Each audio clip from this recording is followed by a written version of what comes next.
Coucou, j'espère que vous allez bien. Je vous accueille avec le sourire, mais ce que vous allez entendre est absolument dingue. Sachez que je vais être très rapide parce que j'ai de la glace dans le frunk, donc je vais pas m'éterniser pour ceux qui s'inquiéteraient. Je vais juste vous raconter comme ça, d'une traite, sans coupure, sans vidéo, sans musique, sans ambiance, sans rien, ce qui vient de se passer. Vous êtes prêts? 3, 2, 1, c'est parti.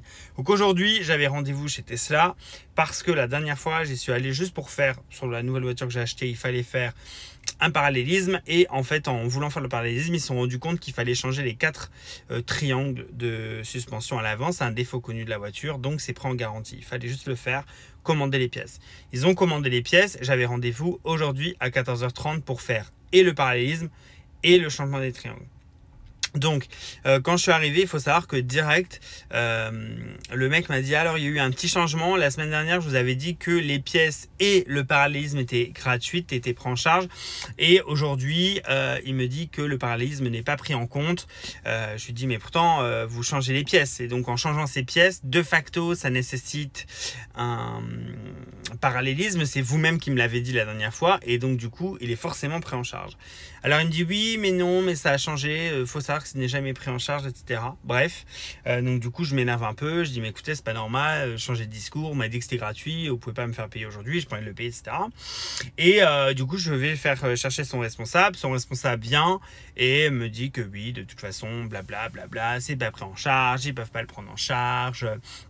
Je lui dis donc, enfin voilà, bref, je ne veux même pas rentrer dans les détails. Et en fait, ils racontent tellement tous un son de cloche différent que même si je ne l'utiliserai pas pour cette vidéo, j'ai enregistré la conversation et j'ai mis le dictaphone en fait dès le moment où je suis rentré dans le bureau, parce que à chaque fois, c'est des sons de cloche. Et donc, j'ai envie d'avoir un peu des preuves de ce qu'on me raconte pour un cas où un jour, quelqu'un me dit: oh, c'est pas vrai, diffamation, c'est faux, etc. Au moins, j'aurai les preuves. Enfin bref. Donc du coup, il me dit que c'est payant, etc. Que je devrais payer les 77 € du parallélisme. Bref, donc il est 14h30, je laisse ma voiture, donc bien sûr pas de voiture de prêt, j'attends dans la salle d'attente. Je devais attendre jusqu'à 17h30 normalement.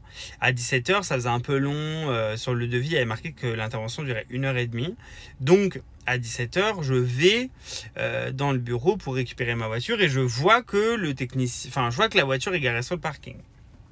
Je vais voir le mec à l'accueil, qui est un mec différent de celui que j'ai eu, mais un mec que je connais parce que j'ai déjà eu plusieurs fois dans des entretiens. Et il me dit: ah mais votre voiture elle est sur le parking et tout monsieur. Je dis: bah oui, elle est juste là. Et il voit que la voiture était garée en marche avant, ce qu'ils ne font jamais. Et il me dit: oula, ok. Et donc là, quand il me dit oula, par rapport au fait que la voiture soit garée comme quand je l'ai amenée, je dis: me dites pas que vous êtes en train d'insinuer ce que je pense. Et il me dit: ah bah j'en ai bien peur. Donc il vérifie. Et donc en fait, je ne sais pas comment c'est possible, alors que c'est le responsable et le technicien qui m'ont pris en charge à 14h30. À 17h, ils avaient oublié ma voiture. Donc ma voiture, elle était chez eux, elle était en mode service. Moi, j'attendais comme un connard dans la salle d'attente. Et en fait, ils n'ont rien fait. Donc, la voiture, elle était comme ça. Ils l'ont même pas ouverte. Ils s'en sont pas occupés. Ils l'ont tout bonnement oublié. Alors que, je veux dire, tout est informatisé. Ils savent quand on arrive. Ils savent machin truc. J'ai attendu 3 heures pour rien, pour qu'à la fin le mec me dise: je peux même pas vous dire de laisser la voiture, j'ai pas de véhicule de prêt, au pire vous pouvez revenir demain. Demain je peux pas. Donc en gros, là la suite des épisodes, je vais attendre demain que le responsable m'appelle. Mais vous croyez qu'il va faire quoi, le responsable? Il va tout juste s'excuser, c'est clair et net. Je laisse ce bénéfice du doute, on verra. Il va tout juste s'excuser, il y aura pas de dédommagement, il y aura rien. Bref, là franchement, ras-le-bol. Ras-le-bol. Et il m'a suffi de mettre un post sur les réseaux où j'expliquais ce qui venait de se passer. Donc j'ai attendu 3 heures parce qu'ils ont zappé ma voiture, le délire, pour qu'il y ait des mecs qui m'envoient des messages. Un mec qui me dit: aujourd'hui j'avais rendez-vous depuis 3 semaines pour qu'il me change mon phare. Au premier rendez-vous, il m'avait commandé un phare de 2019 alors que j'ai une 2022 ou je sais plus trop quoi, donc il avait dû replanifier le rendez-vous. Et là aujourd'hui il a été, et comme moi une fois il m'avait fait, il est arrivé, on lui a dit: oh, on n'a pas le temps, on est débordé machin, alors que c'est un rendez-vous qu'il avait posé. Là aujourd'hui c'était un rendez-vous que j'avais posé. 14h30, je suis arrivé, ils ont mis ma voiture en mode service, enfin je ne comprends pas.